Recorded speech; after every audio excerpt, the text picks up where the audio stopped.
School का एक principal होता है जो अपने ही स्कूल में पढ़ने वाली बच्चियों के ऊपर गंदी नज़र रखता था। जो स्कूल की खूबसूरत लड़कियां होती हैं उनके ऊपर गंदी नज़र रखता था, उनसे अश्लील हरकतें करता था, उनके साथ में गंदा काम करता था। बच्चियां भी उसकी नज़र को बहुत अच्छे से परखती थीं और जांचती थी और वो समझती थी इसके इरादे को। बच्चियां उसके आगे हाथ पैर जोड़ती थी, गिड़गिड़ाती थी, चिल्लाती थी, लेकिन वो एक नहीं सुनता था। वो इतना हैवान था कि बच्चियों को कहता था, उनको डराता था, धमकाता था और उनके साथ में हैवानियत करता था। ऐसा वो महीनों तक करता रहता है। लेकिन जब इसकी काली करतूतों का वीडियो गाँव वालों के सामने पहुँचता है, सोशल मीडिया जब वायरल होता है, तो गाँव के लोग होते हैं उस जिसके बच्चे उस स्कूल में पढ़ रहे होते हैं, आस-पास के गाँवों के, उनके होश उड़ जाते हैं और दंग रह जाते हैं कि जिस स्कूल में हमारी बच्चियाँ पढ़ रही हैं, उस स्कूल का प्रिंसिपल इतना गिरा हुआ है, उनके साथ में ऐसी घिनौनी हरकत करता है और आज तक बच्चियाँ हमसे अपने घरवालों को एक बार भी नहीं बताईं। अब उन गाँव वालों का गुस्सा फूटता है और गाँव वाले उस प्रिंसिपल का ऐसा ऐस कुछ उस प्रिंसिपल के साथ जो है, कुछ ऐसी उस उसका कुछ ऐसा हाल करते हैं, जिसकर जिसको देखने के बाद में हर कोई परेशान और दंग रह जाता है। तो दोस्तों, आज की जो कहानी है, उत्तर प्रदेश के सुल्तानपुर की है, जहाँ पर एक गाँव पड़ता है। उस गाँव से एक 1.5 किलोमीटर स्कूल पड़ता है। उस स्कूल में काफ़ी दूर यानी कि कई गाँव के बच्चे पढ़ने आते हैं।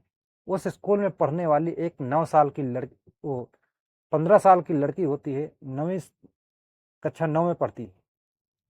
छुट्टी का दिन होता है, उसको जो है स्कूल का प्रिंसिपल फ़ोन करता है उसके पिताजी को। उसके पिताजी से कहता है कि वो बेटी को जल्दी स्कूल भेज दो, उसको काम है, वो जो यूनिफ़ॉर्म है, उसको उसी का यूनिफ़ॉर्म बचा हुआ है, बाकी सारे बच्चों का हो गया है और हमें काम निपटा के और काम करने हैं। जो उसका पिता होता है लड़की का, कहता है कि सर आज तो छुट्टी है, कल को भेज दूँगा। लेकिन वो प्रिंसिपल कहता है कि नहीं, जल्दी भेजना और काम को निपटा कर हमें आगे भी काम करना है। यही बच्ची रह गई, बाकी सारों का हो गया है। अब वो कहता है ठीक है, वो बच्ची चली जाती है स्कूल और स्कूल में जाती है तो प्रिंसिपल उसको ऑफिस में बुलाता है। प्रिंसिपल उसको अपनी गोद में बैठाता है, उसके साथ में अश्लील हरकतें करता है। बच्ची उसका विरोध करती है, कहती है कि सर आप ऐसा नहीं कर सकते हो, हमारे साथ ऐसा नहीं कर सकते हो। लेकिन वो प्रिंसिपल एक नहीं सुनता है, कहता है कि अगर तुम हमारी बात नहीं मानोगी, तो तुम्हें मैं एग्ज़ाम में फ़ेल कर दूँगा और तुम्हारे घरवालों को बताऊँगा, तुम्हारे पापा जी को बताऊँगा, तुम्हारी मम्मी को बताऊँगा कि तुम पढ़ने में, लिखने में बिल्कुल काम नहीं करती हो और तुम किसी लड़के के साथ में घूमती रहती हो। इस तरह से वो बच्ची डर जाती है और उसके साथ में वो गंदा काम करने लगता है। लेकिन जब बच्ची घर से निकली थी तो उसी के क्लास में पढ़ने वाला, उसी के गाँव का एक लड़का होता है। वो पीछे-पीछे उस लड़की के पीछे-पीछे जाता है कि आखिर सोचता है कि क्यों ल जा रही है ये लड़की, क्यों जा रही है? आज स्कूल में तो छुट्टी है, आखिर क्या करने जा रही है? उसका पीछा करते हुए वो स्कूल तक पहुँच जाता है। लेकिन वो स्कूल के अंदर नहीं जाता है। स्कूल के पीछे से जो खिड़की होती है, उस ऑफिस के एक खिड़की होती है, वहाँ से एक झरोखे से वो ऑफिस के अंदर देखता है, तो वहाँ का नज़ारा देखकर वो दंग रह जाता है। वो बच्चा होता है, लेकिन उसके साथ में एक फ़ोन होता है, क्योंकि आजकल ज़्यादा करके हर बच्चों के पास में घर छुट्टी वाले दिन फ़ोन ही होता है। उसके हाथ में एक फ़ोन था, वो फ़ोन लिए हुए घर से निकलता है और फ़ोन अपने पैंट के जेब में ही रखा रहता है। और वो जब खिड़की का नज़ारा देखता है तो दंग रह जाता है। वहाँ अंदर देखता है कि एक जो प्रिंसिपल है स्कूल का, वो उस लड़की के साथ में अश्लील हरकतें कर रहा है और उसके साथ में गंदा काम कर रहा है। तो वो सोचता है कुछ तो करना पड़ेगा। अब वो फ़ोन निकालता है और उसका वीडियो बना लेता है। अब वो वीडियो बनाकर वहाँ से चुपके दबे पाँव भाग आता है, घर आ जाता है। अब ये बात अपने घरवालों को बताता है, घरवाले और लोगों को, आस-पड़ोस के लोगों को बताते हैं। लोगों को यकीन नहीं हो रहा था कि एक प्रिंसिपल ऐसा कर सकता है कि जिस स्कूल में हमारे बच्चे पढ़ रहे हैं, उनमें का प्रिंसिपल जो है इतना गिरा हुआ है। अब गाँव वाले इकट्ठा होते हैं, सारे गाँव में हाहाकार मचता था, कोई यकीन नहीं कर रहा था। लेकिन जो लड़का होता है, एक सबूत के तौर पर उस मोबाइल में जो वीडियो बनाया था, उसको दिखाता है। तब गाँव लोग वालों को यकीन होता है और सारे लाठी डंडा लेकर पहुँच जाते हैं, स्कूल का घेराव कर लेते हैं। प्रिंसिपल को शोर-शराबा सुनाई पड़ता है। वो आनन-फानन में अपने कपड़े पहनता है और लड़की को बोलता है कपड़े पहन लो और इस घटना के बारे में किसी को बताना नहीं।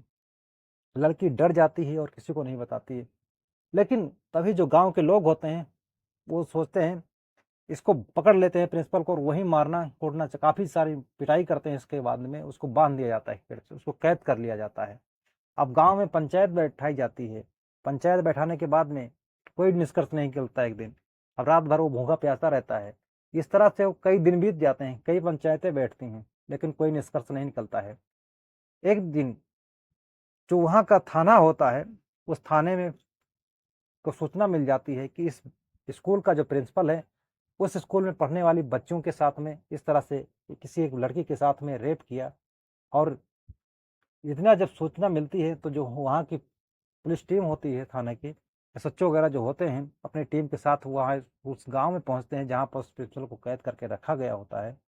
और उसको काफ़ी सारी पिटाई हुई थी। उसके जो हालत थे बहुत ज़्यादा बिगड़ चुके थे। सिर्फ वो मरा नहीं था, बाकी समझ लो कि उसके शरीर से सारे यानी कि उसकी जो शरीर का बहुत बुरा हाल हो चुका था।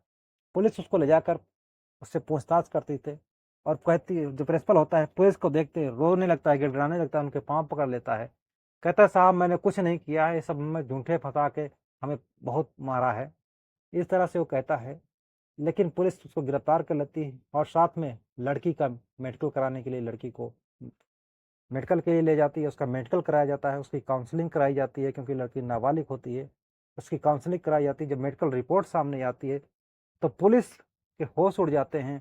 और पुलिस के साथ में जब घर वालों को ये बात पता लगती है कि उनकी लड़की के साथ में कुछ ऐसा कांड हो गया, असल में जब रिपोर्ट आती है उसमें जो पता चलता है कि वो लड़की 2.5 महीने की गर्भवती है। अब इतनी जब बात उसके माँ बाप सुनते हैं, उनके पैरों तले जमीन खिसक जाती है कि जिस उम्र में बच्चा खेलने कूदने की उम्र है, उस उम्र में उसके साथ में इतनी दरिंदगी हुई और ये बात अपने किसी को बताई नहीं। उस वो लड़की से दुलार से प्यार से पुचकारा के पूछा जाता है, उसको काउंसलिंग कराई जाती है बच्चे की। फिर वो सारी घटना की जानकारी रो रो कर पुलिस को अपने घर वालों को बताती है कि आज से नहीं, ये प्रिंसिपल कई कई महीनों से ऐसा करते आ रहा है।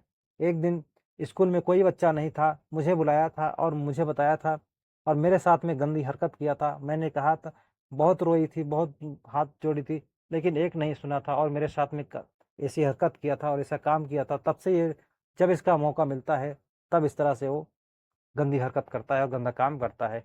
और कहता है कि तुम अगर ऐसा किसी को बताओगी तो तुम्हें एग्जाम में फेल कर दूंगा और तुम्हें तुम्हारे घर वालों को बोलूंगा कि तुम्हारा किसी लड़के के साथ में चक्कर चल रहा है, तुम उसके साथ में काफ़ी सारा घूमती हो। इस तरह से वो डर गई थी और उसको इतना धमकाया गया था। अब दोस्तों, बच्चे कहाँ सुरक्षित हैं? लड़की स्कूल जाती थी, क्या बच्चों को स्कूल नहीं भेजा जाए?